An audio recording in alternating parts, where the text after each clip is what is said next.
तो ठाकुर जी ने ऐसे खेल खेल में श्रीदामा को धक्का दिया, श्रीदामा गिर गया, बहुत जोर से रोया। ठाकुर जी बोले अरे भैया शांत है जा, लग गई, अरे ठीक है अब शांत है जा, लेकिन श्रीदामा शांत नहीं हो गए। ठाकुर जी बोले तुम कैसे हो, हैं? गोकुल में रह में हम, गोकुल को मतलब है जहां हर घर में 1000 गैया, उसका नाम है गोकुल। इतनी गैयान को दूध घी दही सब हमारे घर में होवे, अरे खा पी के ने बढ़िया अपनी शरीर को बनाओ, खेल खेल में लगती रहे, इतना रोवे को कहा मतलब है। तो श्रीदामा क्रोध में भर के बोला तू तो राजा को बेटा है लाला, तो को मक्खन खावे को मिले, घी खावे को मिले, दही पीवे को मिले, हम लोग तो बेचारे गरीब ब्रजवासी हैं, हम लोग जितना दूध घी दही बना में सब कंस के लोग ले जा में हमारे यहां से।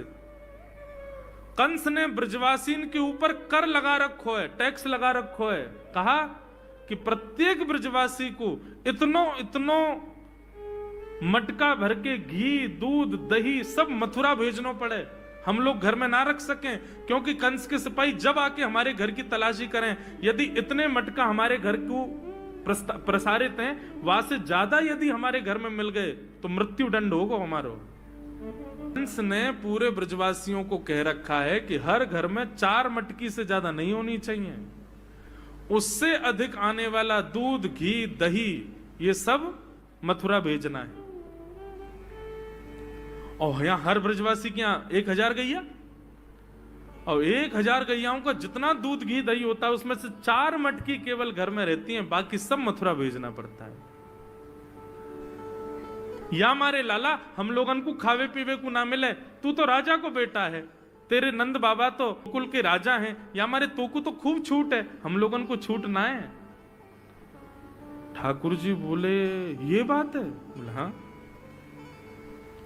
ठाकुर जी बोले मेहनत करें हम, गैया को पाले हम, गैया को घास खवा में हम, गैया की सेवा करें हम, और दूध पीवे को वो राक्षस कंस। अब तो मैं छोटा हूं, मेरी बात कोई मानेगा नहीं, लेकिन प्रलय तो अब तक लानी पड़ेगी। और कैसे लाएंगे?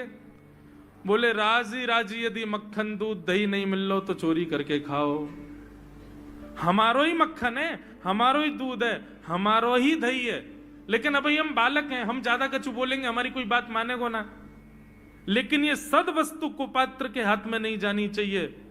राजी राजी नहीं मिलता तो चोरी करके खाओ, जब कर देवे को नंबर आवेगो तो सब पूछेंगे भाई कहां गए हो मक्खन दूध दही, बोले घर में तो है ना, बोले तो कहां गए, बोले चोर चोरी कर ले गए। और यही भाव से हम ब्रजवासी को खावे पीवे को मिला करेगो। मधुमंगल श्रीदाम बोले लाला तू जो कहेगो सो करेंगे, लेकिन चोरी नहीं करेंगे। ठाकुर जी बोले तो ठीक है, कल से तुम लोग अलग खेलो, मैं और दाऊ दादा अलग खेलेंगे, हमारे संग मत खेलना।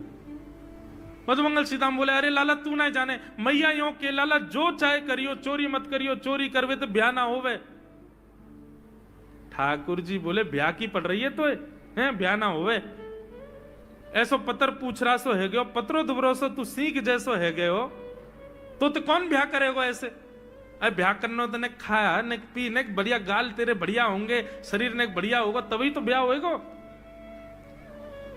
अब भैया हमारी बात सुन लो, जितने अच्छे काम करने सब आज कर लो, कल से चोरी करेंगे, पूरे ब्रजमंडल में आतंक मचाएंगे, हमारो ही दूध घी दही है और हम ही चोरी करके खाएंगे।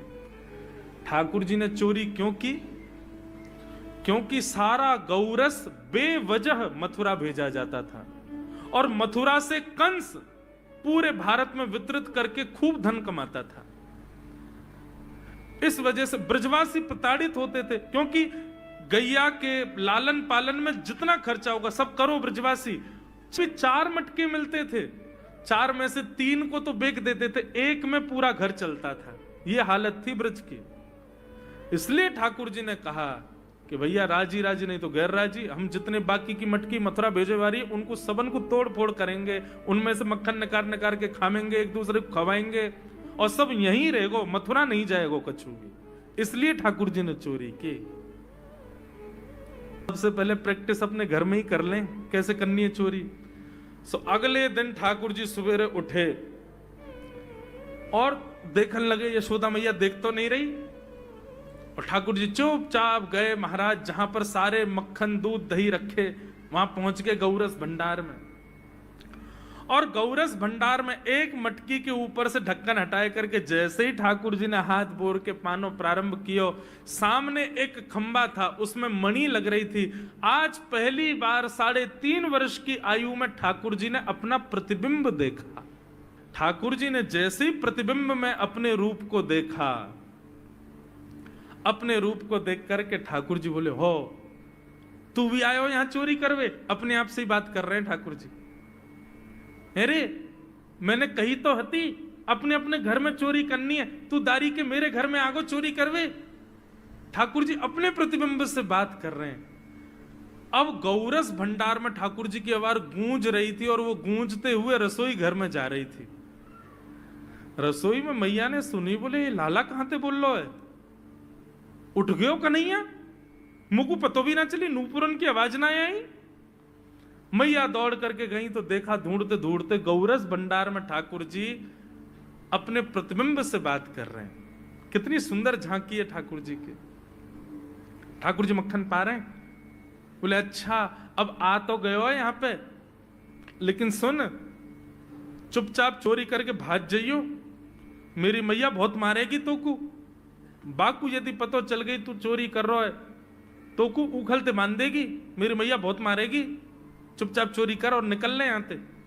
ठाकुर जी चोरी की बात कर रहे थे, यशोदा मैया ने पीछे से सुनी, लाला ओ कन्हैया। ठाकुर जी घबरा गए, मैया कैसे आ गई? हाँ मैया, कौन से बात कर रहे हो तू? अरे मैया देख हमारे घर में चोर घुसायो है। अपने प्रतिबिंब को दिखा करके ठाकुर जी कह रहे हैं, देख मैया हमारे घर में चोर घुसायो, जे चोरी कर रहे हो हमारे यहाँ के मक्खन की, तो मैया को पकड़वे आयो हूं। नन्हे से गोपाल जी, बहुत मधुर लीला। मैया हंस भी रही है और क्रोध भी कर रही। बोले अच्छा जो चोरी कर रहे हो? बोले हाँ। चल याकू तो मैं पकड़ लूंगी, लेकिन जे बता तेरे हाथ में मक्खन कैसे लगो? तू तो याकू पकड़वे आयो ना। अब मैया याकी मैं कहा बताऊं, तेने मेरे हाथ में पद्म राग के ऐसे ऐसे बढ़िया कंगन पहना रखे हैं, कड़ूला पहना रखे हैं सोने के। जब मैं धूप में निकलूं ना तो धूप की किरण से मुंह को बहुत जलन है जाए हाथ में। तो कल मेरे सखा मधुमंगल ने मुझसे कही, बोले लाला जे जलन तेरी दूर रह जाएगी, तू मक्खन में हाथ बोर लियो अपनो, सोई तेरी जलन दूर रह जाएगी। या हमारे मैया जलन हटावे के काजे मैंने हाथ बोरो है। मैया बोली अच्छा चल लाला, यहां तो तेरे जलन है रही और यहां मक्खन कैसे लगो? ठाकुर जी बोले मैया मैं अपनी जलन दूर कर रहा हूं। इतने में जन कहां थे एक मक्खी आके मेरे मुंह पे बैठ गई। बाकू उड़ावे के काजे मैंने जैसे मुंह पे हाथ किया सो मक्खन मेरे मुंह पे लग गो। मैया बोली लाला तू चोरी भी करन लगो और अब झूठ भी बोलन लगो मुंह। ठाकुर जी ने ग्वाल बालों से कहा भैया मिशन फेल हो गया, घर में तो चोरी नहीं कर पाए हम, अब दूसरे इनके घर में दावे बोलो। एक दिन महाराज ठाकुर जी का जब आतंक खूब बढ़ गया गोकुल में, सब गोपियों ने जाकर के मैया से शिकायत करी। बोले मैया अपने लाला को संभाल लियो, नहीं तो काउदना हम देख लेंगी और फिर हमसे मत कहियो कि तेने मेरे लाला से यूं क्यों कही। मैया बोली कहा क्यों मेरे लाला ने? गोपी बोली ये बस सुन लो और यूं बताइयो कहा ना करे तुम्हारो लाला। देख वे मैं 3.5 बरस को है, बाकी पेट में इतनी बड़ी बड़ी दाढ़ी है, बाकी मतलब बलवान है कि सब जानकारी है या कुछ छोटो बालक मत समझियो। गोपियों ने जाकर के अपनी अपनी दुख दर्द सुनाए मैया को। मैया बोली अरे भैया मेरे लाला को मक्खन की कोई कमी थोड़ी है, मेरे लाला को दूध की कोई कमी थोड़ी है। मेरो लाला चाहे तो मक्खन से नहावे, दूध में नहावे, इतना मक्खन दूध दही मेरे घर पे, तुम्हारे यहां क्यों चोरी करेगो?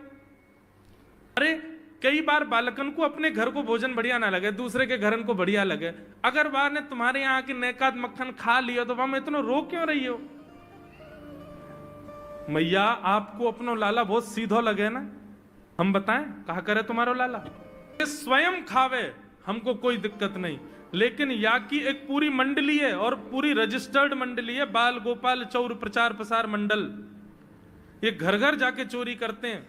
और मैया तुम्हें कहा बताऊं, जैसे ही कोई गोपी के नयो बालक होवे ना तो तुम्हारो लाला पूरे मंडल के साथ आवे और वह लाला के सिर पे हाथ धर के, छोटे से बालक के सिर पे हाथ धर के बस 1 वर्ष की प्रतीक्षा, फिर तुम भी हमारी मंडली में आ जाओगे।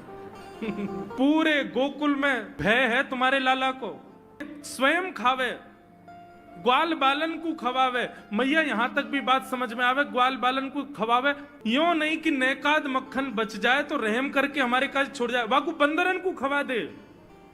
यशोदा मैया आश्चर्यचकित होकर सुन रही है, बोले ये नेक्सोसो लाला ये करे? बोले हाँ मैया।